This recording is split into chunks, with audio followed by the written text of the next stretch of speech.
اعوذ باللہ من الشیطان الرجیم بسم اللہ الرحمن الرحیم۔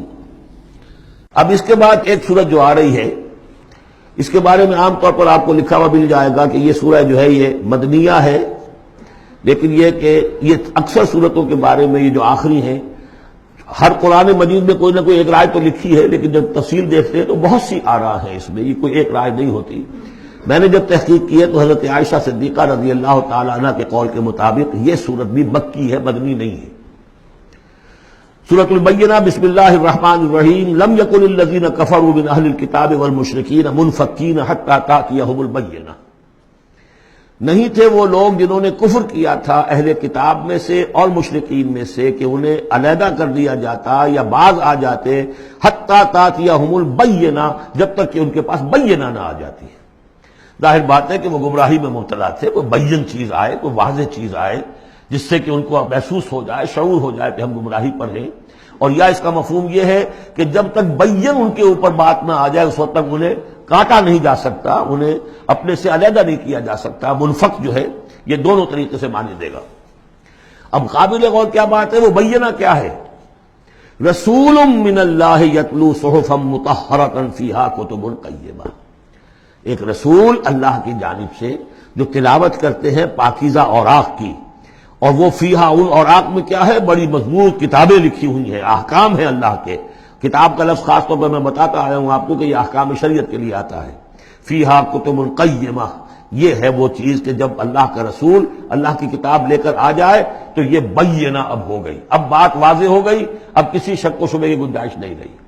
یہی سورہ طلاق میں ہم نے پڑھا تھا ذکرہ، قد انزلنا الیکم ذکرا رسولا یتلو علیکم آیاتہ، تو یہ جو ہے رسول جب تلاوت کرتا ہے، گویا کہ رسول اور کتاب مل کر بینہ بنے، اللہ کی کتاب اس کا معلم رسول مل کر بینہ بنے۔ اس اعتبار سے بینہ اور ذکرہ کی جو تعبیر ہوئی ہے اور اس کی ڈیفینیشن جو ہوئی ہے سورہ بینہ میں اور سورہ طلاق میں، وہ بہت اہم ہے۔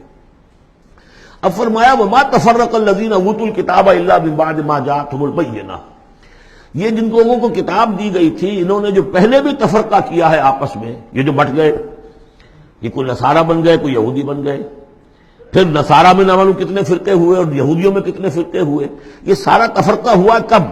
الا من بعد ما جاءتهم البینہ، مگر یہ کہ ان کے پاس بینہ آ چکی تھی، گویا کہ اس کے اب جرم کی وہ پورے طور پر اس کی سزا کے سزاوار ہو چکے۔ وما امروا، یہ آیت اس اعتبار سے بہت اہم ہے کہ دین کا پھر وہی خلاصہ جو ہم نے پڑھا تھا بہت ہی شدت کے ساتھ سورہ زمر میں، وہ پھر آ گیا۔ وما امروا الا لیعبدوا اللہ مخلصین لہ الدین حنفاء، اور انہیں حکم نہیں ہوا تھا مگر اس بات کا کہ بندگی کریں، پرستش کریں اللہ کی، لیکن اس کے لیے اپنی اطاعت کو خالص کرتے ہوئے۔ یہ نہیں کہ نماز تو اللہ کی پڑھ رہے ہیں لیکن یہ کہ اور کام اپنے نفس کی مرضی کے مطابق کر رہے ہیں، وہاں اللہ کے حکم کو ٹھکرا دیا ہے۔ کاروبار جو کر رہے ہیں وہ اور طریقوں سے کر رہے ہیں جو حرام ہے، تو یہ تو پھر بندگی نہ ہوئی۔ یہ تو وہ بات ہو گئی افتؤمنون ببعض الکتاب وتکفرون ببعض، کیا تم ہماری کتاب اور شریعت کے ایک حصے کو مانتے ہو اور ایک کو رد کر دیتے ہو؟ فما جزاء من یفعل ذلک منکم الا خزی فی الحیاۃ الدنیا، تو جو کوئی بھی تم میں سے یہ رویہ اختیار کرے گا اس کی کوئی سزا اس کے سوا نہیں ہے کہ دنیا میں ذلیل و خوار کر دیے جائیں، ویوم القیامۃ یردون الی اشد العذاب، اور قیامت کے دن بدترین عذاب میں جھونک دیے جائیں۔ دنیا کی رسوائی تو آج ہمارے ماتھے پر لکھی ہوئی ہے۔ 1.5 ارب انسان، 1.25 ارب تو کم سے کم ہے، 120-130 کروڑ سے کم نہیں آج مسلمان، عزت نام کی کوئی شے نہیں۔ عالمی معاملات میں بھی ہیو نو سے، کسٹمی پرست کے بھیا کس تھی، ہماری پالیسیاں کہیں اور بنتی ہیں، کہیں اور سے ہمارے بجٹ کے لیے انسٹرکشن کہیں اور سے آتی ہیں، اور تو اور بات ہے۔ تو وما امروا الا لیعبدوا اللہ مخلصین لہ الدین حنفاء، یکسو ہو کر پوری زندگی اللہ کے قانون کے تحت ہوگی تو پھر عبادت قبول ہوگی، ورنہ یہ جو ہے کہ کچھ اللہ کو دو اور کچھ قیصر والا قیصر کو دو، خدا والا خدا کو دو، یہ اسلام میں قابل قبول نہیں۔ اب اس کے بعد فرمایا وَيُقِيمُوا الصَّلَاةَ وَيُؤْتُوا الزَّكَاةَ، اس کے علاوہ وہ نماز قائم کریں، زکوٰۃ ادا کریں۔ بندگی اور شے ہو گئی، نماز اور زکوٰۃ علیحدہ شے ہو گئی۔ بندگی تو اطاعت ہے، زندگی آمد برائے بندگی، زندگی بے بندگی شرمندگی۔ اس بندگی کے تقاضوں کو پورا کرنے کے لیے نماز دی گئی آپ کو، تاکہ آپ یاد تو کرتے رہیں، اللہ کو یاد تو کرتے رہیں، تاکہ وہ جو عہد کیا ایاک نعبد و ایاک نستعین دن میں 5 مرتبہ تاوا ہو جائے۔ اس کو حفیظ نے کہا ہے کہ سرکشی نے کر دیے دھندلے نقوش بندگی، آؤ سجدے میں گریں، لوح جبین تازہ کریں۔ یہ جو ہے اس کے اوپر دھندلے ہو گئے نقوش بندگی، نماز پڑھو تاکہ یہ بندگی کا رقص پھر اور چمک اٹھے۔ ایاک نعبد و ایاک نستعین کتنی مرتبہ دہراؤ گے سورہ فاتحہ کو ہر نماز میں تو تم اپنے عہد کو تازہ کر رہے ہو۔ اور زکوٰۃ دو، وذالک الدین القیمہ، یہی ہے سیدھا دین، ہمیشہ کا دین۔ ان الذین کفروا من اہل الکتاب والمشرکین، بے شک وہ لوگ جنہوں نے کفر کی روش اختیار کی، خواہ وہ اہل کتاب میں سے تھے یہود اور نصارہ، والمشرکین خواہ وہ مشرکین میں سے تھے، فی نار جہنم خالدین فیہا، وہ ہوں گے جہنم کی آگ میں، اس میں ہمیشہ ہمیشہ رہیں گے۔ اولئک ہم شر البریہ، یہ یقیناً بدترین خلائق ہے۔ ان الذین آمنوا وعملوا الصالحات، اس کے برعکس وہ لوگ جو ایمان لائے جنہوں نے نیک عمل کیے، اولئک ہم خیر البریہ، یہ بہترین خلائق ہے۔ اللہم ربنا اجعلنا منہم، اللہ تعالی ہمیں ان میں شامل ہونے کی توفیق عطا فرمائے۔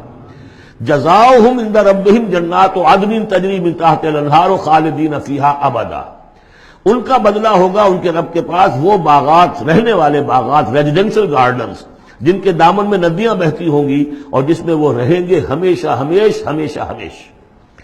یہ مقام اور ایک سورہ تغابن جو ہم نے پڑھی تھی، اس وقت میں نے وہ بات کا تذکرہ نہیں کیا تھا۔ دو مقامات قرآن مجید کے ایسے ہیں جہاں جو سائملٹینیس کنٹراسٹ ہے وہ یہ ہے کہ جہنم کے لیے صرف خالدین فیہا آیا ہے اور جنت کے لیے خالدین فیہا ابدا، تو یقیناً کوئی نہ کوئی فرق ہے۔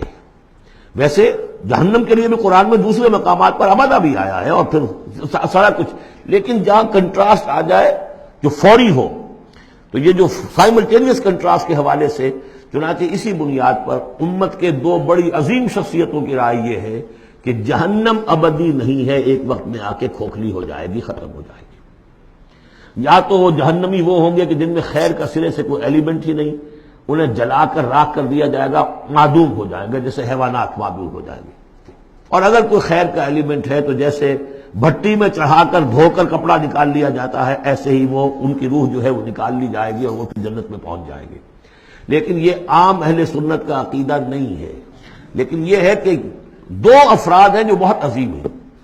ایک تو یہ کہ جو یہ سمجھیے کہ شیخ اکبر کہلاتے ہیں، صوفیہ میں بہت چوٹی کی شخصیت، محی الدین ابن عربی۔